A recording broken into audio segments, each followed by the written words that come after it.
इधर उधर कहां कहां जहां जहां मन करे ढूंढ करके वापस आ जाना।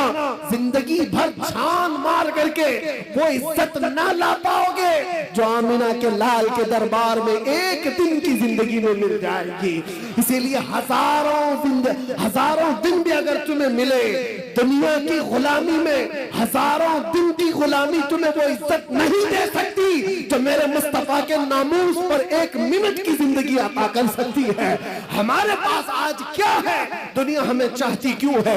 ये सिमडेगा, ये झारखंड, ये बंगाल, कोई इलाका बचा नहीं जहां मैं गया नहीं। सारे इलाकों को देखा, टूट करके जो लोग चाहते हैं वो इसलिए नहीं कि हमारी पार्टी का नेता आया है या किसी जगह का अमीर आया है या किसी जगह का बड़ा आदमी आया है। नहीं, दुनिया सिर्फ और सिर्फ हमसे मोहब्बत इसलिए करती है जब तक बिके न थे तो कोई पूछता न था, या रसूल अल्लाह तुमने खरीद कर हमें अनमोल कर दिया। या रसूल अल्लाह तुमने खरीद कर हमें अनमोल कर दिया। आ जाओ और इसी बात पर हम गुफ्तगू खत्म करते हैं कि मोहम्मद से वफा तूने तो हम तेरे हैं। ये जहां चीज है क्या लाहो कलम तेरे हैं। कुव्वत इश्क से हर बस्त को बाला कर दो, दहर में नामे मोहम्मद से उजाला कर दो। और दुनिया कुछ नहीं देती, कुछ नहीं देती, जितना देती उससे डबल ले लेती है। इसलिए आला हज़रत की इस बात पर कुर्बान जाओ। कौन देता है देने को मुंह चाहिए। अरे देने वाला है सच्चा, देने वाला है सच्चा हमारा नबी। लब्बैक या रसूल अल्लाह। मिंबर नूर पर जलवाबार उलमाए ज़वील एहतराम सादात मशाइख हाज़िरीन अहले सुन्नत व जमाअत, अस्सलामु अलैकुम व रहमतुल्लाहि व बरकातुहू। अल्हम्दुलिल्लाह अल्हम्दुलिल्लाहिल हन्नानिल मन्नान अल्लज़ी खलक़ल इंसान व अल्लमहुल बयान वस्सलातु वस्सलामु अला रसूलिही सय्यिदिल इंसी वल जान व अला आलिही व अस्हाबिही दविल खैरि वल इहसान, अम्मा बअद। फ़अऊज़ु बिल्लाहि मिनश शैतानिर रजीम, बिस्मिल्लाहिर रहमानिर रहीम। इन यंसुरकुमुल्लाहु फला गालिब लकुम व इन यख़ज़ुलकुम फमन ज़ल्लज़ी यंसुरुकुम मिन बअदिही व अलल्लाहि फल्यतवक्कलिल मुमिनून। सदक़ल्लाहु मौलाना अज़ीम। बारगाह रिसालत मुआज़ सल्लल्लाहु तआला अलैहि वसल्लम ने दुरूद पाक का हदिया पेश किया। अल्लाहुम्मा सल्लि अला सय्यिदिना मुहम्मद व अला आलिहि व अस्हाबिहि व बारिक व सल्लिम व अला आलिहि व अस्हाबिहि व बारिक व सल्लिम सलातन दाइमतन सरमदन अबदा। अज़ीज़ान गिराम वक़ार, रात काफी हो चुकी और मजमे में जितना जोश भरना था मद्दाए रसूल अहमद अली साहब ने भी भर दिया।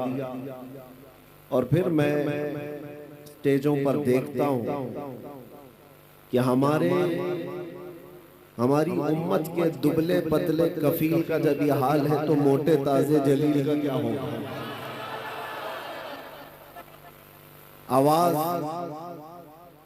यही होती है कि उम्मत को बेदार करने के लिए, और दुनिया खौफज़दा इन्हीं आवाजों से है। इसके अलावा हमारे पास बचा क्या है? हमारे पास क्या है?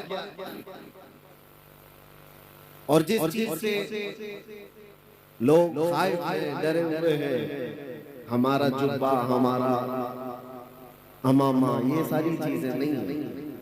उन्हें पता है कोई एक चीज अंदर से निकलती है जो इनकलाब लाती। जलसे जुलूस और ये प्रोग्रामों से मैं काफी अपने आप को रोकता रहा और अभी भी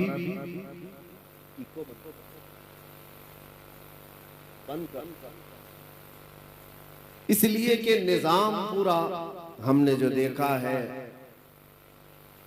हमारे दरमियान बदनज़मी ज्यादा हो जाती है। स्टेज पर भी, जलसों में भी भीड़ भाड़, लोग इसको तानो तशनी भी करते हैं। सुन्नियों के पास डिसिप्लिन नहीं है, और हमें लेकर के भी बहुत सारे एतराज़ात उठते हैं, जलसों में ऐसे मामलात हो जाते हैं। मेरे अजीजों, हम बच रहे थे, लेकिन रोजाना लोगों की इतनी ज्यादा मांग के हर जगह पर लोग चाहते हैं कि जलसा हो जाए, प्रोग्राम हो जाए। बैठ करके फिर मैंने सोचा कि आज जैसा तैसा ही सही, जिस अंदाज से भी मुसलमान जमा हो जाते हैं, ये शौकत इस्लाम का इजहार तो होता। और इसलिए भी अब आना हमने जरूरी महसूस कर लिया कि हिंदुस्तान में अब छोटे दज्जाल पैदा हो गए हैं, और वो अगर भीड़ जमा कर पद यात्रा करके लोगों को भड़काएं और यूं कहें कि आपको दिल्ली ब्लास्ट के बाद आपने देखा होगा लोगों में भड़काने की ये कोशिश की जा रही है कि बम से उड़ाने वाले लोगों का भारत चाहिए या रक्षा करने वालों का भारत चाहिए। निशाना मुसलमानों की तरफ, वो कोई और होंगे उड़ाने वाले, हमारा उनसे ताल्लुक नहीं है। लेकिन हम भी आपसे ये कहते हैं, हाँ हम भी जवाब में कहते हैं, हमें भारत कौन सा चाहिए? गोली मारने वाले गोडसे का नहीं चाहिए, हर दिल में मोहब्बत पैदा करने वाले गरीब नवाज का चाहिए। अमन के पैगाम हर इलाके में फैलाने वाले उस गरीब नवाज को तुमने पढ़ा ही नहीं है। आज लोगों में नफरत का बाजार गर्म हो चुका है, और इसलिए भी हम आपके सामने हाजिर हो जाते हैं कि आप डरो मत। देखिए, एक बात मैं आपको बताता हूं, हर दिन हमारे लिए सब खुशहाली के नहीं होते, आजमाइश के भी वक्त आते हैं। चांद को भी गहन लगता है, लेकिन जब छट जाता है तो फिर आबो ताब के साथ चमकता भी है। उम्मत मुस्तफा सल्लल्लाहु ताला अलैहि वसल्लम हमेशा से इम्तिहानात और आजमाइश के इस दौर से गुजरती गई है, और साबित कदमी का ये इम्तिहान होता है। आज पूरी दुनिया हमारी तरफ झपट पड़ने की नजर से देख रही है। अभी जैसे कबीर साहब कह रहे थे, न मैं इस्लाम छोड़ूंगा न हिंदुस्तान छोड़ूंगा। किसी के बाप का है हिंदुस्तान, कोई निकाले कोई बिठाए, लेकिन लोगों में एक डर फैलाने की कोशिश की जाती है, भय फैलाया जाए, और मुसलमान डरा सहमा जी हुजूरी करने पर आ जाए। याद रखो मेरे अजीजों, ये तूफान तुम्हारे ईमान का इम्तिहान ले रहा है। इस तूफान में जितने खसो खाशाक और कचरे हैं सब उड़ जाएंगे, और जो मोहब्बत मुस्तफा के साथ है वो इन तूफानों का डटकर मुकाबला करेंगे और खड़े रहेंगे। इससे बड़े भी इम्तिहानात आ जाए, वो डटे रहेंगे और जमे रहेंगे। कुरान कहता है, इन्नल्लज़ीना क़ालू रब्बुना अल्लाह सुम्मा इस्तक़ामू, बेशक वो लोग जिन्होंने कहा अल्लाह हमारा रब है, फिर उस पर जमे रह गए, फिर उस पर डटे रह गए, उनके साथ क्या होगा? ततनज़्ज़लु अलैहिमुल मलाइका, अल्लाह फरमाता है उन पर अल्लाह फरिश्तों को उतारेगा। वो ये कहते हुए आएंगे, फरिश्ते डरो मत, घबराओ मत, थोड़े दिनों की बात है। जिस जन्नत का अल्लाह ने तुमसे वादा किया है वो जन्नत भी तुम्हारे इंतजार में है। ये वो दिन आए हैं हमारे। आज हर जगह पर कोई चाकू छुरी पर डराने की कोशिश कर रहा है। अरे आजकल के पैदा हुए कीड़े मकोड़े भी आ गए मोहम्मद अरबी सल्लल्लाहु अलैहि वसल्लम के शेरों को मुंह दिखाने के। हालात हमारे बदले हुए हैं। हमें अफसोस इस बात का है कि हमने जो हालात आज महसूस किए उसकी वजह ये तरीके मुस्तफा को छोड़ना है वजह बर्बादी। इसी से कौम दुनिया में हुई है बेइक्तिदार अपनी। उनके जो हम गुलाम थे खल्क के पेशवा रहे, उनसे फिरे जहां फिरा फिराई कमी वकार में। ये तो हालात हमारे इस तरह के हो गए कि हमारे बच्चे आवारा हो गए, हमारे जवान रास्ता भटक चुके। इसके लिए एक मशहूर मुहावरा, बल्कि किसी ने ये शेर के अंदाज में कहा था, दीवार क्या गिरी मेरे खस्ता मकान की, दीवार क्या गिरी मेरे खस्ता मकान की, लोगों ने आने जाने का रास्ता बना लिया। होता यही है कि घर की दीवार गिर गई तो लोग इधर से उधर जाने का उसको रास्ता बना लिए। तुम्हारे अखलाक थोड़े नीचे क्या आ गए, हर किसी कौम ने तुमको अपने निशाने पर रख लिया, हर कोई ट्रायल मुसलमानों पर करने लग गया है। जिसको भी आज लोगों में, एक बात आपको मैं बताऊं, कहीं छुपा हुआ भी कोई कीड़ा मकोड़ा होगा, उसे मशहूर होना है तो मुसलमानों पर भोग कर मशहूर होना चाहता है, सही सही है, इस्लाम पर बोल करके वो बाहर आना चाहता है, हीरो बनना चाहता है। हीरो बनने की ये जो होड़ लगी हुई है, हैरत की बात है, तुम्हें उस तरह की सस्ती शोहरत में भी हम ही याद आते हैं, वहां पर भी हमारी जरूरत होती है। लेकिन मेरे अजीजों, ये हालात हमेशा नहीं रहते, हमेशा नहीं रहते। मुसीबतों के वक्त सैयदना बिलाल हबशी रदी अल्लाह ताला, हजरत खब्बाब इब्न अल-अरत, ये वो सहाबा हैं जिन्होंने हजरत खब्बाब को जान जिनकी जा चुकी है, हजरत खुबैब इब्न अदी जिनको कुफार और मुशरिकीन ने खत्म कर दिया है। ये सारे हालात देख करके हुजूर पाक सल्लल्लाहु अलैहि वसल्लम के पास सहाबा आए और पूछने लगे, या रसूल अल्लाह, क्या हमारा दीन हक नहीं है? ये सवाल सुनो तवज्जो से। जब मुसीबतें ज्यादा आई थी, अरे उसका 5% भी आज आप नहीं देख रहे, हम नहीं देख रहे हैं, जो सहाबा पर गुजरी। मॉब लिंचिंग नहीं होती थी उस वक्त, मॉब लिंचिंग भी हुई है, सिर्फ मर्दों की नहीं, औरतों की भी, बच्चों की भी, बेहिसाब उस वक्त कत्ल भी हुए। और इस्लाम की इब्तिदाई हालात में उन लोगों ने जो जो मसाइब सहे हैं, तकलीफ उठाई, तो हुजूर से आकर के उन्होंने पूछा था, क्या हम हक दीन पर नहीं है, हमारा ईमान हक है या नहीं? हुजूर पाक सल्लल्लाहु ताला अलैहि वसल्लम ने फरमाया, क्यों नहीं, भला बिल्कुल हक पर है। तो फिर इतनी मुसीबतें आती क्यों है, इतनी परेशानियां आती क्यों है?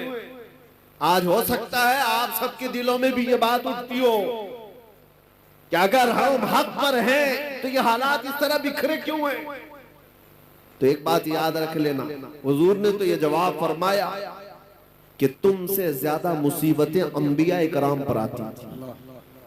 नबी तो गुनाह का सोच भी नहीं सकते, उन पर अल्लाह तबारक व तआला ने आजमाइशें डाली है।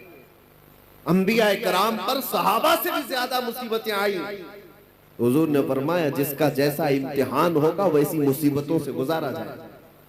और मैं अपनी जुबान में आपसे एक बात कहता हूं, आप अपने आप को क्या कहते हैं?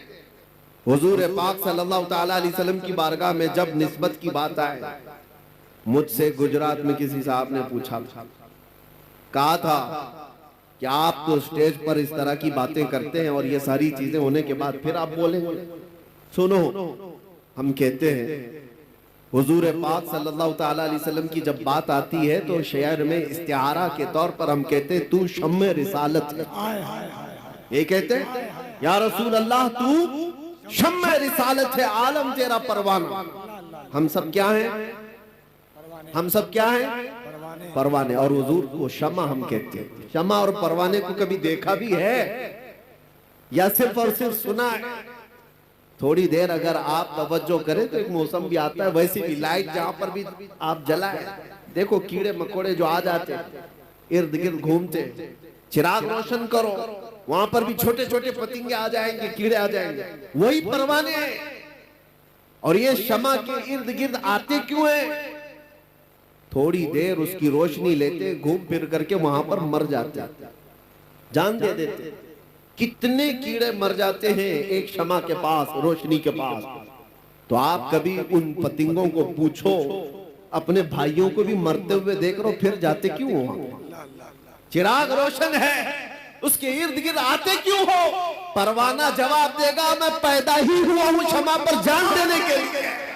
नारे तकबीर, दोनों हाथों को उठाकर नारे तकबीर, नारे रिसालत। इसीलिए परवाना ये कहता है, तू नादान है, तू सिर्फ शमा के इर्द गिर्द मेरे भाइयों को मरते हुए देखा तो मुझसे पूछ रहा है मरी हुई लाशें देख करके फिर क्यों आता है? जवाब वो देता है, परवाना मैं पैदा ही हुआ हूँ शमा के अतराफ घूमकर अपनी जान देने के लिए।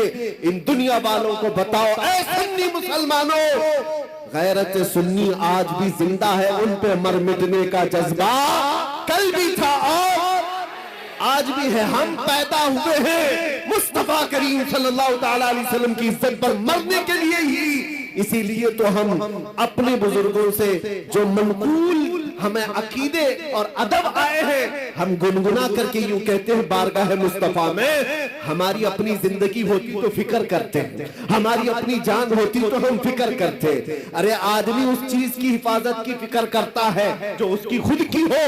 कपड़ा मेरा है तो मैं बचाऊं, सामान मेरा है तो मैं बचाऊं, जान मेरी है कहां कि मैं हिफाजत की फिक्र करूं। हमने तो जान सुपुर्द की है मदीने के आका के हवाले। और इसीलिए बरेली के इमाम ने हमें ये सिखाया था, कभी ये मत कहना मेरी जान है मैं फिक्र करूंगा, मैं हिफाजत करूंगा, नहीं, बल्कि यूं कहना या रसूल अल्लाह, दहन में सुबह तुम्हारे लिए, बदन में है जान तुम्हारे लिए, और हम आए यहाँ तुम्हारे लिए, उठे भी वहां। नारे तकबीर, नारे रिसालत।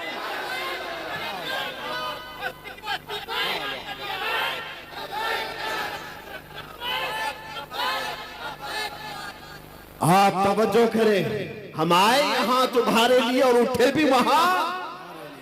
अरे वो परवाह करें जिसे मरने का डर हो। और दूसरी बात ये भी मैं बताऊं, आपको डर किस चीज का बिठाया जा रहा है, किस चीज से खौफजदा हो, भागते किस चीज से हो? सबसे लास्ट इस दुनिया में कुछ होने वाला है तो मौत है। सबसे आखिरी चीज क्या होने वाली है, उसके बाद क्या है? सजाएं जितनी भी है सबसे हाईएस्ट सजा मौत है। और मौत उसके लिए डरावना सपना है जिसको जलना है, जलना है, जलना है। और मोमिन के लिए डरावना सपना नहीं है, ये तोहफा है। इधर आंख बंद हुई उधर दीदारे मुस्तफा हुआ, उसके लिए डरावना सपना नहीं है। और सच्चा मोमिन तो इंतजार में गुजारता है, न जाने वो शब कब आएगी जब मैं इस दुनिया को छोड़कर अपने महबूब के पास जाऊं। हाँ मेरे अजीजों, हम वो लोग नहीं है। इसीलिए इकबाल ने कहा था, अंग्रेजों ने परख करके देखा था तुम्हारी तबीयत को, और उसके बाद ये जुमला कहा था, ये फाका कश मौत से डरता नहीं जरा, ये फाका कश मौत से डरता नहीं जरा।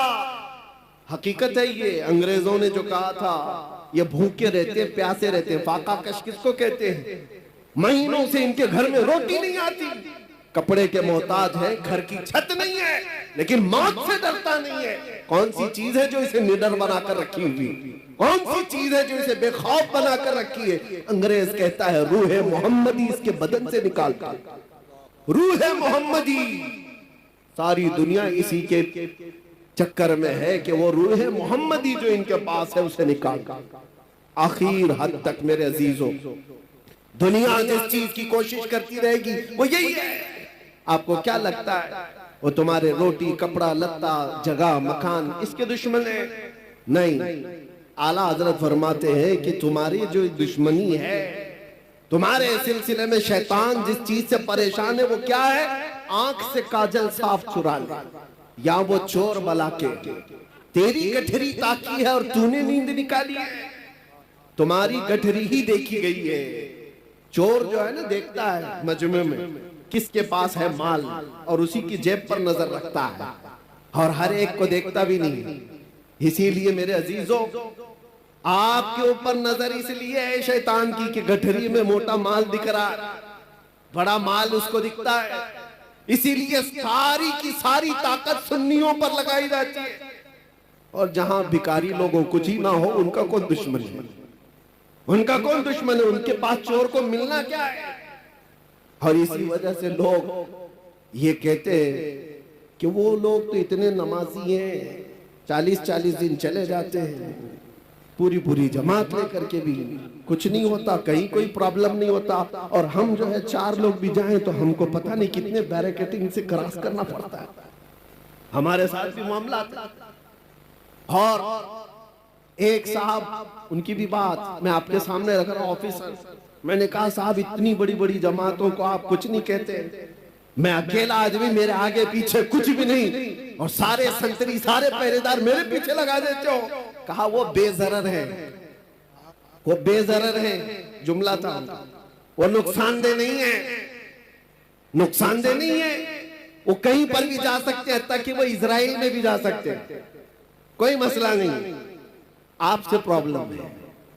कहा क्यों? आपसे प्रॉब्लम ये है कि वो बोलते कुछ नहीं और बोलते आप सबसे ज्यादा। तो कहा मेन मसला बोलने का, समझ में यही आया, बोलने का। तब फिर हमने आपको एक बात उनको ये कहा, आपकी सिक्योरिटी, आपकी अमन और शांति सब मुबारक हो, अगर बोलने में कंप्रोमाइज करने ही पर वो सारी छूट मिल सकती है तो 1000 बार मार दो, हमको वैसी छूट की जरूरत नहीं है। बुज़दिल बनकर, बेगैरत बनकर जीने का मतलब क्या है? तुम आज रोक सकते हो, इंशाअल्लाह कल रब तबारक व तआला हालात सही फरमा दे। आज तुम पाबंदियां लगा सकते हो, हमारे ऊपर किस चीज के लिए पाबंदियां? सिर्फ इसलिए कि हक बात बोलना है, हुजूर पाक की इज्जत के बारे में बोलना है। और सबसे बड़ी बात यह है कि लोगों को उठाना नहीं है, बेदार नहीं करना है, इश्क रसूल पर लोगों को उठाना नहीं है। ये मैं अंदर की बातें बता रहा हूं।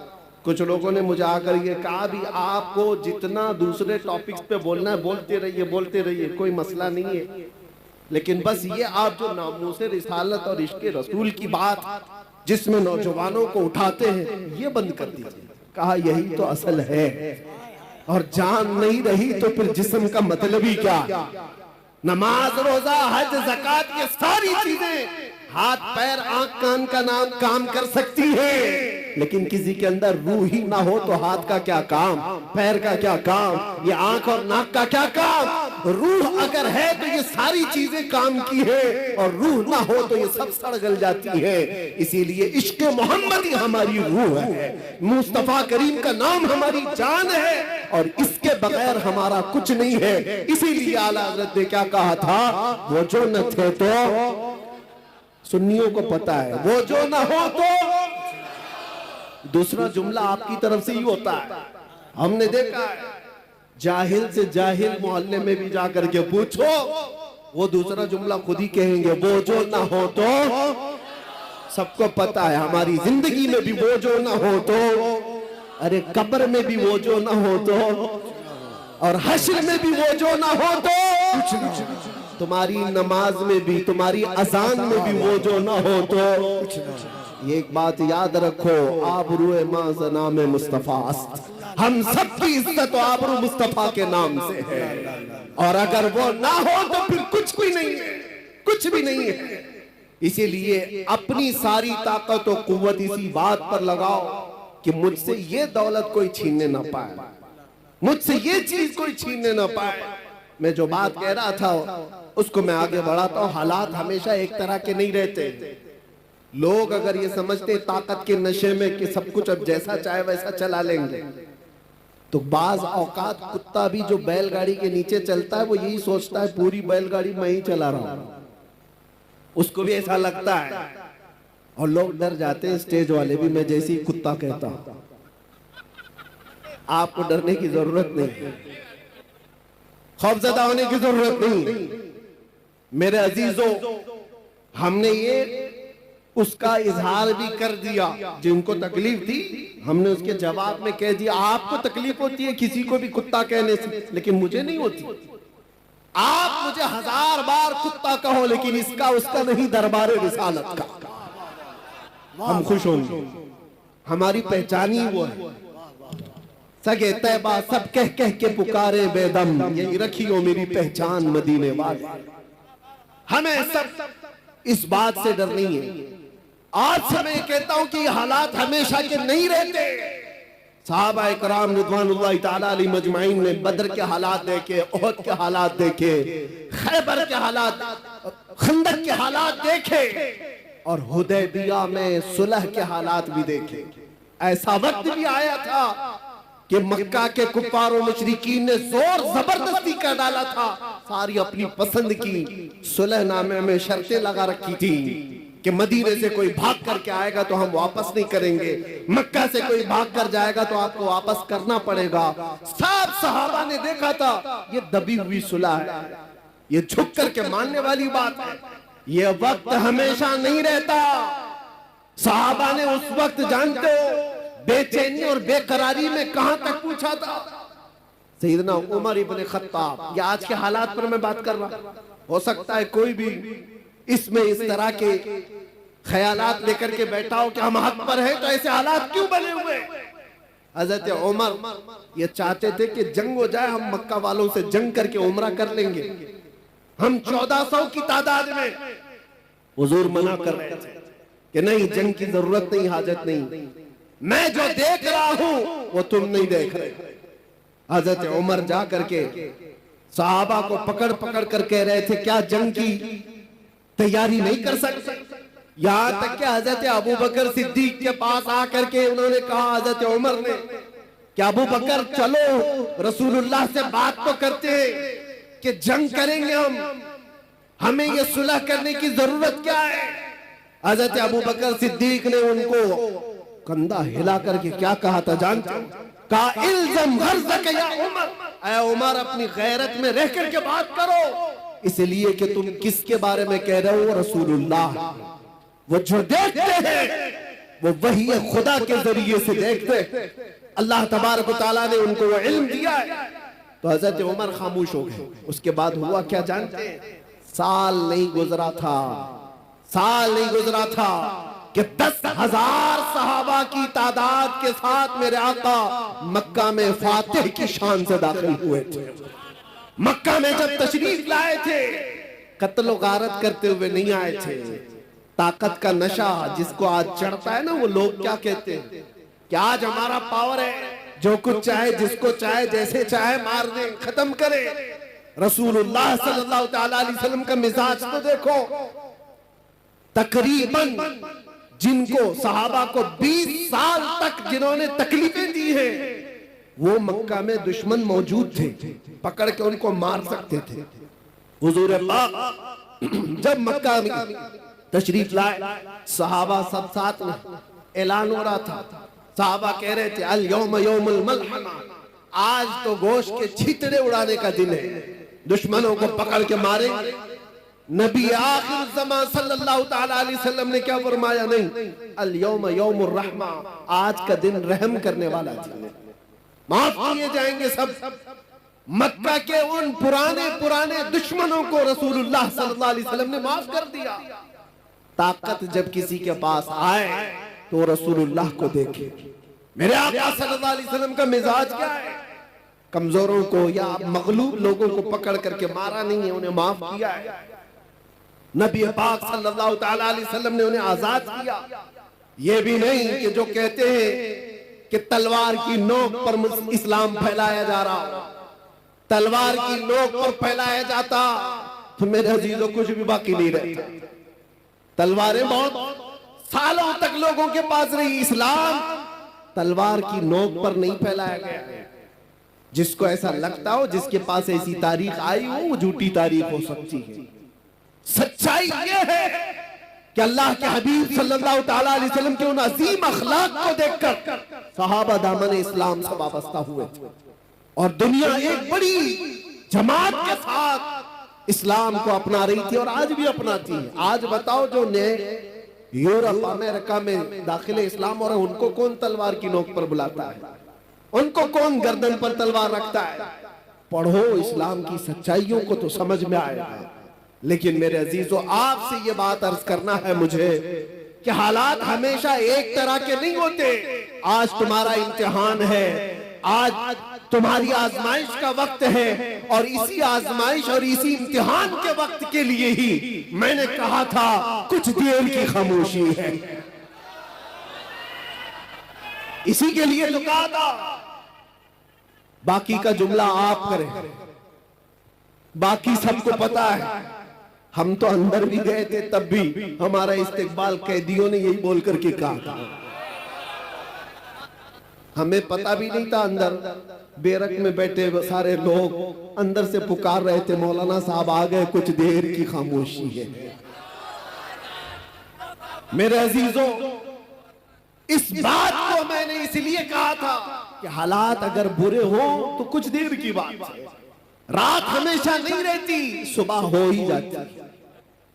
ऐसा नहीं है कि अंधेरा ही अंधेरा रहेगा, सुबह को तुलू होना है और सूरज को निकलना है। आपका इम्तिहान है और आपकी आजमाइश है। आप में से कितने ऐसे लोग हैं जो नामूसे मुस्तफा सल्लल्लाहु ताला अलैहि वसल्लम के लिए खड़े रहते हैं, और कितने ऐसे हैं जो बिक जाते हैं। ये आज देखा जाएगा। हमने देखा है बहुत सारे लोगों को, वो आते भी हैं जाते भी, हमारे आसपास भी। ये वो हवाओं वाले लोग हैं जिनको अहमद अली साहब अभी कह करके गए। कुछ लोग वो हैं जो जी हुजूर से आगे नहीं गए, उनकी किस्मत में होगा। लेकिन आप एक बात याद रखो, आपने अपनी जान और अपना ईमान रसूलुल्लाह को समझा है, तो इस बारे में किसी से समझौता करने की जरूरत नहीं। अपनी आइडेंटिटी के साथ रहो, इंशाअल्लाह सब खैर होगा। अल्लाह कादिर मुतलक है, मालिकुल मुल्क जुल जलाली वल इकराम है। बड़े से बड़े आए इस रुए जमीन पर जिन्होंने खून की नदियां बहाई, बड़े से बड़े तुर्रम खां आए, लोगों की खोपड़ियों से मीनार बनाए, लेकिन क्या वो हमेशा के रह गए? उनका भी अंजाम खतरनाक हुआ। फिरौन भी गर्क हुआ है, नमरूद भी मर गया है, कोई बाकी नहीं रहा। यूनान और मिस्र, रोमा सब मिट गए जहां से, बाकी मगर है अब तक नामो निशान हमारा। तौहीद की अमानत सीनों में है हमारे, आसान नहीं मिटाना नामो निशान हमारा। और कुछ बात तो है कि मिटती नहीं हस्ती हमारी, कुछ बात तो है कि मिटती नहीं हस्ती हमारी। सदियों रहा है दुश्मन दौरे ज़मा हमारा। और आप सबको ये बात मैं कह के जाता हूं, क्या आप तमामी हजरात के पास जो दौलत ईमान है, इश्क मुस्तफा की दौलत है, ये इतनी बड़ी दौलत है कि इसके बाद फिर आपको डर और खौफ की जरूरत ही नहीं। आला हजरत कहते हैं, खौफ न रख रजा जरा, तू तो है अब्दे मुस्तफा, तेरे लिए अमान है, तेरे लिए अमान है। असल जिंदगी कौन सी है आप मुझे बताओ, इस दुनिया की या आखिरत की? पूरे मुसलमानों का अकीदा यही है, आखिरत की जिंदगी वही असली जिंदगी है, मरने के बाद की जिंदगी वही असली जिंदगी है। वो नॉन एंडिंग है, खत्म होने वाली नहीं है। उस जिंदगी की तैयारी करना चाहिए या इस जिंदगी की? मुझे बताओ। आखिरत की, तो आखिरत की जिंदगी अगर चाहते हो तो आओ। आखिरत का मैदान, वो महशर का मैदान, वो किसी के बाप दादाओं का नहीं है। यहाँ के बादशाह हो, यहाँ के तुर्रम खां हो, सब के सब जूतों की नोक पर आ जाएंगे जिन्होंने घमंड किया है, जिन्होंने तकब्बुर किया है। अल्लाह ताला क़यामत के दिन पुकार करके कहेगा, ऐनल मुतकब्बिरून, कहाँ है वो घमंड करने वाले लोग, कहाँ है वो जुल्म करने वाले लोग? उनको चूंटियों की तरह लाया जाएगा, उनकी कोई वकात नहीं। और जो उनकी जी हुजूरी में है वो भी सुन ले, उनका दामन, उनकी चप्पल उठाकर चलने वाले वो भी सुन ले। तुम्हारा भी हशर उनके साथ ही होगा। फिरौनों के साथ चलते थे तो फिरौनों के साथ जहन्नम में जाओगे। अगर नमरूदों की जी हुजूरी करते थे तो वहां पर भी तुम्हारा शुमार उनकी ही जमात में होगा। लेकिन जो बंदा यहाँ मुस्तफा करीम की इज्जत पर पहरा देता था, मुसीबतें सहता था, क़यामत के दिन उसे पुकारा जाएगा, कहाँ है वो महबूब की उम्मती, कहाँ है वो जमात जो दुनिया की जुल्म सतम सह करके आई है। और उस दिन हम देखेंगे मेरे अजीजों, उस दिन हम देखेंगे अर्श हक है, मसनद रिफअत रसूलुल्लाह की देखनी है हश्र में इज्जत रसूलुल्लाह की, और हम रसूलुल्लाह के, जन्नत रसूलुल्लाह।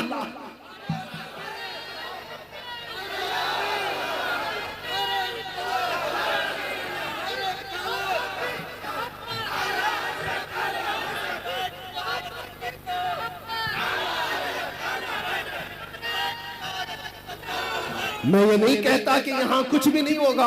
अल्लाह तबारक व तआला अगर यहाँ मदद फरमाए तो फिर तुम पर कोई गालिब भी नहीं आए। कुरान में अल्लाह फरमाता है, इन यंसुरकुमुल्लाह फला गालिब लकुम, अगर अल्लाह तुम्हारी मदद करे तो कोई भी तुम पर गलबा नहीं हासिल कर सकेगा। वही यख़ज़ुलकुम फमन ज़ल्लज़ी यंसुरुकुम मिन बादी, और अगर अल्लाह तबारक व तआला तुम्हें छोड़ दे तो फिर उसके बाद कोई और मदद भी नहीं कर सकेगा। यहां की बात की है, मायूस न हो, घबराओ मत। अल्लाह ताला ने जो वादा फरमाया वो बरहक है। अगर तुम आखिरत के लिए जीते हो तो फिर तुम्हारी जिंदगी कामयाब है। डरो मत, थोड़ी मुसीबतें सह करके यहां से निकलना ही।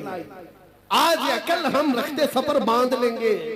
कुछ वो लोग हैं जो पिछले साल तुम्हारे साथ थे, वो आज जा चुके। हो सकता है हम में से जो आज बैठे हैं अगले साल वो ना रहे, अगली सुबह भी ना रहे, किसी का भरोसा नहीं। हम सब मुसाफिर हैं, चल रहे हैं और निकल जाएंगे। अगर आखिरत की जिंदगी हमेशा की समझते हो, आखिरत का तस्वुर तुम्हारे दिलो दिमाग पर हावी है, तो फिर यहाँ की इन तमाम चीजों पर नजर मत रखो कि क्या जा रहा है यहाँ पर। बस अपना ईमान बचा करके रखो और इज्जत तो उस दिन देखनी है। फकत इतना सबब है इन इकादे बज़्म महशर का। और आपको मैं बताऊं, एक सहाबी है हजरत अनस रज़ियल्लाहु ताला, सबके लिए है यह हदीस। वो कहते हैं एक ऐसी हदीस है जिसको सुनने के बाद मुझे जिंदगी में सबसे ज्यादा खुशी हासिल हुई। हजरत अनस कहते हैं, कौन सी है? हुजूर पाक सल्लल्लाहु ताला अलैहि वसल्लम से हजरत अनस ने पूछा, या रसूल अल्लाह सल्लल्लाहु ताला अलैहि वसल्लम, क़यामत का हाल क्या होगा? हुजूर ने फरमाया, अल मरउ मअ मन अहब्ब। हुजूर फरमाते हैं, ऐ अनस, दुनिया में जो जिसके साथ मोहब्बत करता था, क़यामत के दिन भी वो उसी के साथ उठाया जाएगा। ऐ लोगों, किसी लैला के मजनू बनने की जरूरत नहीं। हाँ, ये झूठे आशिक हैं, ये झूठे आशिक हैं। जो हमारे पास कितने किस्से हैं ऐसे। ये नौजवान ये समझते हैं इश्क मोहब्बत वगैरह ये सारी चीजें लड़के लड़की की हैं, बस काफी हैं, इसी में अपनी जिंदगी गुजार लेंगे। तुफ है, अल्लाह ने वैसे भी जोड़े लिखे हैं, सबके हिस्से में आ ही जाएगी इंशाअल्लाह। लेकिन उसके लिए ये जो मजाजी इश्क का ढोंग है, अरे तेरे चांद लेके आऊंगा, तारे लेके आऊंगा, आसमानों से वो तोड़ लाऊंगा। महबूबा को बोलता रहा, कितनी महबूबाएं शादी के बाद हमसे आकर शिकायत कहती हैं, अब तो राशन आटा दाल भी नहीं लाता। ये तो तारे लाने वाला था, ये तो चांद लाने वाला था। ये मजाजी इश्क के दावे हैं, फजूल हैं, कुछ नहीं होते। हाँ, हकीकी इश्क वो है, तुमने एक बार मेरे मुस्तफा से कहा, या रसूल अल्लाह, लब्बैक या रसूल अल्लाह कहा। वो रसूल पाक सल्लल्लाहु ताला अलैहि वसल्लम इतने गैरतमंद हैं कि दुनिया में भी तन्हा होने नहीं देते, कब्र में भी तन्हा होने नहीं देते, और हश्र में भी हाल ये है। मेरे आका फरमाते हैं, एक कंधे पर मेरी चादर होगी, वो गिर रही होगी, मैं उसको एक हाथ से संभाल रहा होगा और दूसरे हाथ से मेरे उस आशिक उम्मती को पकड़कर जन्नत में ले जा रहा होगा। जो न भूला हम गरीबों को रजा, याद उसकी अपनी आदत कीजिए। अरे गैर नत्थु खेरे का जिक्र करने की जरूरत ही नहीं। हम रसूलुल्लाह के, जन्नत रसूलुल्लाह की, और देखनी है हश्र में। उस दिन का इंतजार करो मेरे अजीजों। क्या मंजर है, वो क्या माहौल है। आपने सुना भी होगा हदीसों में और उलमा से बयान में सुनते होंगे। ये उम्मत, ये मखलूक आदम अलैहिस्सलाम के पास जाती है अपनी सिफारिश के लिए। आदम अलैहिस्सलाम भेजते हैं नूह अलैहिस्सलाम के पास, इज़हबू इला गैरी, मेरे अलावा किसी और के पास जाओ।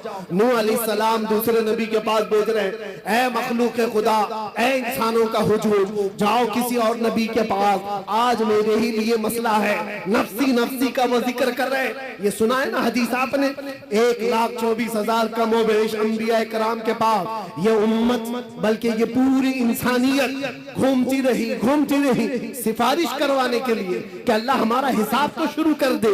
अल्लाह ताला जलाल में है, अल्लाह का कहर और उसका गजब, अल्लाह तबारक व तआला अपने कहर और गजब में है। सारी मखलूक खुदा सारे नबियों के पास घूमती रही, फिर आखिर में आती कहां पर है? ये इंसानियत जमा कहां होती है? मैं ये नहीं कह रहा कि ये सिर्फ मुसलमान जाएंगे, ये हदीस में है आदम अलैहिस्सलाम से लेकर क़यामत तक पैदा होने वाले तमाम इंसान जाएंगे, चाहे वो काफिर हो, चाहे वो मुशरिक हो, चाहे वो कोई भी हो, सब के सब साथ मिलकर के नबियों के पास घूमेंगे, क्योंकि हिसाब ही नहीं शुरू हुआ है।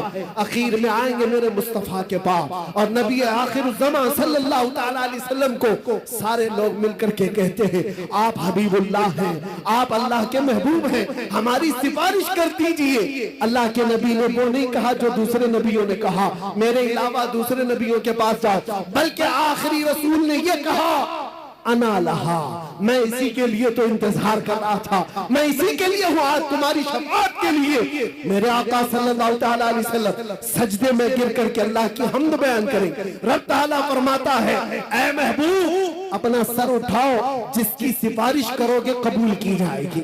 मैं आपसे पूछता हूँ, तवज्जो, मैं आपसे पूछता हूँ कि ये सारा मंजर आपको भी पता है कि सारे लोग कहां जाएंगे? आदम अलैहिस्सलाम के पास, नूह अलैहिस्सलाम के पास, इब्राहिम अलैहिस्सलाम के पास, इस्माइल अलैहिस्सलाम के पास, मूसा अलैहिस्सलाम, ईसा अलैहिस्सलाम, सबके पास जाएंगे। ये पहले से बताया गया है, बार बार सुनाया गया है। तो फिर मरने के बाद कयामत के दिन डायरेक्ट रसूलुल्लाह के पास क्यों नहीं चले जाते? सबको मालूम है, सुन भी रखा है, अचानक होने वाली चीज थोड़ी ना है। बचपन से सुनते आ रहे इस हदीस को। उस दिन ये सारे लोग जो सुने हुए हैं मुसलमान, ये भी डायरेक्ट रसूलुल्लाह के पास क्यों नहीं चले जाते? सबको पता है आखिर में वहीं से होना है। ये घूम रहे क्यों? इधर से उधर, उधर से इधर, इधर से उधर, उधर से इधर। उस दिन मेरे अजीजों मेमोरी निकाल ली जाएगी, दुनिया के तमाम मामलात याद नहीं रहेंगे, घुमाया जाएगा और आखिर में मेरे मुस्तफा के पास लाया जाएगा। क्यों? आला हजरत इस मंजर को बयान करते हैं। क्यों? इसलिए खलीलों ने जी मसीहो सफी सभी से कहीं न बनी, खलीलों ने जी मसीहो सफी सभी से कहीं न बनी। ये बेखबरी की खल्क फिरी कहां से कहां तुम्हारे लिए, फकत इतना सबब है इन इकादे बज़्म महशर का कि उनकी शान महबूबी दिखाई जाने वाली है। कयामत के दिन भी उनकी शान महबूबी दिखाई जाने वाली है। ऐ सुन्नी मुसलमानों, अपने नबी आखिर ज़मां सल्लल्लाहु तआला अलैहि वसल्लम की इज्जत पर मर मिटने वाले आप नबी पाक सल्लल्लाहु तआला अलैहि वसल्लम की इज्जत पर मर मिटने वाली कौम हो तो फिर इंतजार करो, आखिरत में वो इज्जत सबके लिए रखी गई है। आखिरत में वो इज्जत हमें देखनी है। अर्श हक है, मसनद रिफात रसूलुल्लाह की देखनी है, हश्र में इज्जत रसूलुल्लाह की। आज तुम्हें कोई इज्जत दे रहा है नहीं दे रहा है इसकी परवाह मत करो। इज्जत देने की सर्टिफिकेट यहां किसी के पास नहीं है। ये जो सारे मामलात हैं ये इंसानों के, आज जो आप देख रहे हैं, मैंने देखा है बुजुर्गों ने हमें ये तालीम दी है। ये जो मजमा इज्जत देता है ये थोड़ी ही दिनों में इज्जत खींच भी लेता है। इनकी परवाह मत करो। इज्जत देने वाला अल्लाह रब्बुल इज्जत है और कुरान में फरमाता है वलिल्लाहिल इज्जतु वलिरसूलिही वलिलमुमिनीन। अल्लाह के लिए इज्जत है, रसूल के लिए इज्जत है और ईमान वालों के लिए इज्जत है।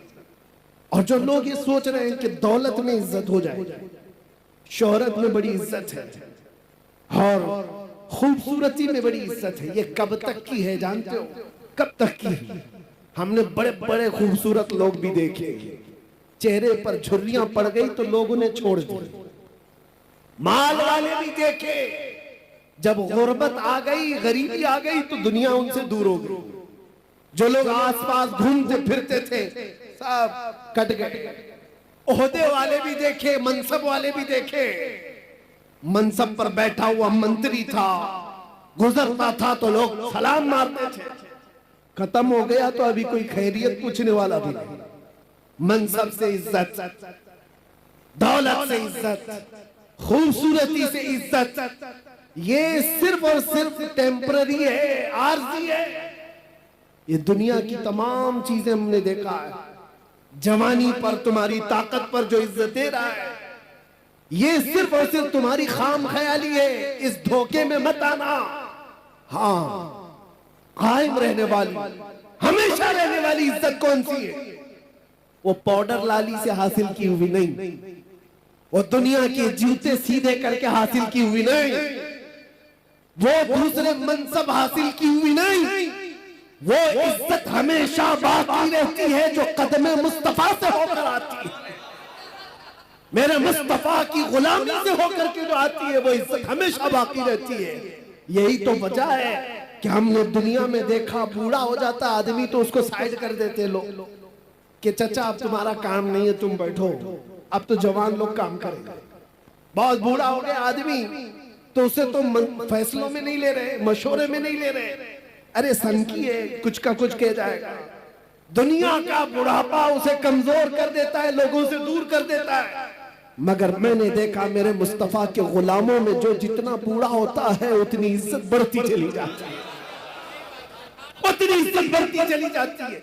दीन में जिसको इज्जत, दीन में जिसको बुढ़ापा आया है, उसकी इज्जत कभी नहीं जाती, उसकी इज्जत कभी नहीं जाती। इसीलिए हो सकता है यहाँ वो आंखें होंगी जिन्होंने बरेली के ताजुश्शरिया को देखा होगा, एक झलक जिसने देखा होगा। आपको पता है 75 साल की उम्र, 75 साल की उम्र क्या होती है? एक बहुत बड़ा बुढ़ापा है, बहुत बड़ा बुढ़ापा है। लेकिन उस बुढ़ापे में जो जमाल चेहरे पर था वो लाखों जवानों के अंदर भी नजर नहीं आता था। वजह क्या है?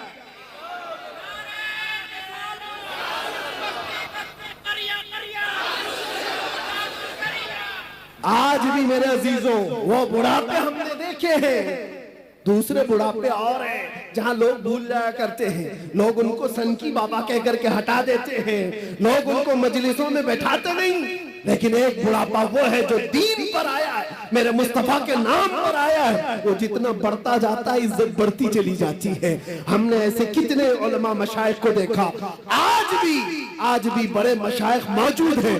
मुहद्दिस कबीर की जिंदगी को देखो, 90 साल से तजावुज कर गई है उम्र, लेकिन कोई कहता है मेरे अजीजों आज भी एक झलक देखने को लोग बेताब रहते हैं, बेकरार रहते हैं। हजारों उलमा जिनके सामने अपने सरखम कर देते हैं। वजह क्या है? ये बुढ़ापा दुनिया की चापलूसी में मिला हुआ नहीं है, ये हदीस रसूल की निस्बत से मिला हुआ है। यह उम्र मुस्तफा करीम की गुलामी में मिली हुई है। इसीलिए आप सबसे भी एक बात ही कहूंगा और मैं अपनी तकरीर यहाँ पर खत्म करता हूँ। इधर उधर कहां जहां जहां मन करे ढूंढ करके वापस आ जाना।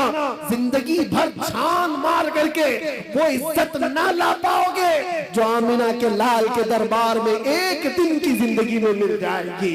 इसीलिए हजारों दिन भी अगर तुम्हें मिले, दुनिया की गुलामी में हजारों दिन की गुलामी तुम्हें वो इज्जत नहीं दे सकती जो मेरे मुस्तफा के नामूस पर एक मिनट की जिंदगी अता कर सकती है। हमारे पास आज क्या है? दुनिया हमें चाहती क्यों है? ये सिमडेगा, ये झारखंड, ये बंगाल, कोई इलाका बचा नहीं जहां मैं गया नहीं। सारे इलाकों को देखा, टूट करके जो लोग चाहते हैं वो इसलिए नहीं कि हमारी पार्टी का नेता आया है या किसी जगह का अमीर आया है या किसी जगह का बड़ा आदमी आया है। नहीं, दुनिया सिर्फ और सिर्फ हमसे मोहब्बत इसलिए करती है, जब तक बिके न थे तो कोई पूछता न था या रसूल अल्लाह तुमने खरीद कर हमें अनमोल कर दिया। या रसूल अल्लाह तुमने खरीद कर हमें अनमोल कर दिया। आ जाओ और इसी बात पर हम गुफ्तगू खत्म करते हैं कि मोहम्मद से वफा तूने तो हम तेरे हैं। ये जहां चीज है क्या लाहो कलम तेरे हैं। कुव्वते इश्क से हर बस्त को बाला कर दो, दहर में नामे मोहम्मद से उजाला कर दो। और दुनिया कुछ नहीं देती, कुछ नहीं देती, जितना देती उससे डबल ले लेती है। इसलिए आला हज़रत की इस बात पर कुर्बान जाओ। कौन देता है देने को मुंह चाहिए। अरे देने वाला है सच्चा, देने वाला है सच्चा हमारा नबी। लब्बैक या रसूल अल्लाह।